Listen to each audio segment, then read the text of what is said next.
Hello everyone, আসসালামু আলাইকুম। আজকে আমি সিম ভর্তা বানাবো এবং আপনাদের সাথে শেয়ার করব।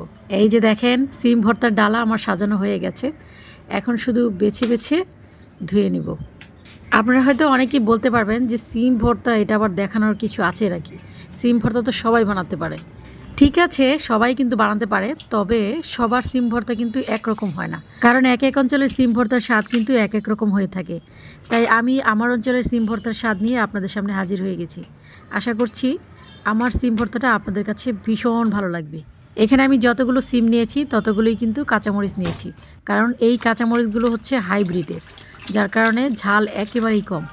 তো এখন আমি সিম আর কাঁচামরিচগুলোকে খুব ভালো করে ধুয়ে নেব, একদম কষলিয়ে কষলিয়ে খুব সুন্দর করে ধুয়ে নেব। এই সিম ভর্তা বানানোর জন্য কচি অথবা বুড়ো যে বয়সের সিমই নেন না কেন, সেই বয়সের সিম দিয়েই কিন্তু এই ভর্তাটা খেতে অনেক ভালো লাগবে।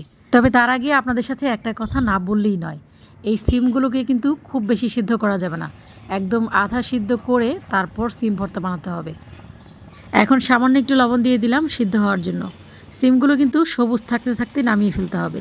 বেশি সিদ্ধ করে সিম ভর্তা বানালে সেই সিম ভর্তার কোনো টেস্টই থাকে না। এখন আমি ধনেপাতাগুলোকে ভালো করে ধুয়ে নেব।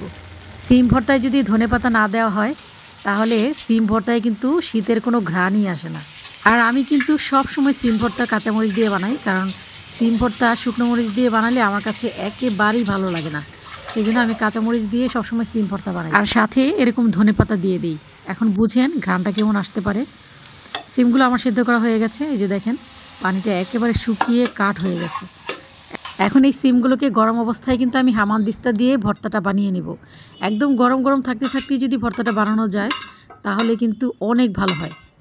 দিয়ে দিচ্ছি একদম বড় বড় দুটো কাঁচা পেঁয়াজ, তারপর ধনেপাতা আর লবণ আমি দিয়ে দিয়েছি। এখন এটাকে খুব ভালো করে আমি ছেঁচে নেব। চেষ্টা করবেন গরম অবস্থাতেই সিম ভর্তাগুলো বানাতে, কারণ গরম অবস্থায় যদি সিম ভর্তা বানানো হয় তাহলে সব কিছু খুব সুন্দরভাবে একদম ম্যাশ হয়ে যায়। সিম ভর্তাটা এইভাবে একদিন বানিয়ে খেয়ে দেখবেন। যদি আপনাদের ভালো লেগে থাকে তাহলে অবশ্যই আবার বানিয়ে খাবেন। এখন সিম ভর্তার যে ঘ্রাণটা আমি খুঁজে পাচ্ছি, যদি বেশি সিদ্ধ করা সিম হতো তাহলে এই ঘ্রাণটা কখনোই পেতাম না। ফাইনালি শীতকালীন সবজি সিম দিয়ে খুবই সুস্বাদু, খুবই মজাদার সিম ভর্তা আপনাদের সাথে শেয়ার করেছি। আশা করছি আপনাদের কাছে খুব ভালো লাগবে। ভালো লাগলে কিন্তু অবশ্যই জানাবেন।